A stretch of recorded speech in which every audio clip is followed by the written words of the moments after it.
బెంగాల్లో కేంద్ర బలగాలు లేకపోతే గనక అరాచకమే జరుగుతుందేమో. ఇంకో 2 నెలలు ఉంచుతానంది అమిత్ షా. అందుకే తాజాగా అసన్సోల్లో బెంగాల్లో లౌడ్ స్పీకర్లని ఏదైతే ఎంతవరకు పర్మిషన్ ఉందో అంతవరకే ఉంచాలన్నందుకు గాను దాడులు ప్రారంభించారు. హిందువుల మీద దాడులు ప్రారంభించారు, పోలీసుల మీద దాడులు ప్రారంభించారు. పోలీస్ అవుట్ పోస్ట్ని కాల్చిపడేశారు, తగలబెట్టారు, రాళ్ళు వేశారు. దీంతో కేంద్ర బలగాలు రంగంలోకి దిగినాయి, పరిస్థితిని అదుపులో తెచ్చినాయి. కేంద్ర బలగాలు అక్కడ లేకపోతే పరిస్థితి ఏంటన్నది ఇప్పుడు ప్రతి ఒక్కళ్ళకి అర్థమైనటువంటి ప్రశ్న. ఇదిగో చూడండి,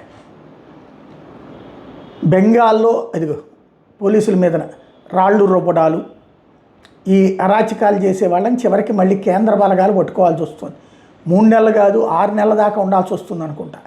ఎందుకంటే ఎట్టి పరిస్థితుల్లో మమతా బెనర్జీని మళ్ళీ వెనక్కి తీసుకురావాలి, లేకపోతే గవర్నమెంట్కి భయం చూపించాలి, అంటే భయం రుచి చూపించాలన్నటువంటిది వీళ్ళ కోరికలాగా ఉంది ప్రభుత్వానికి, భారతదేశానికి.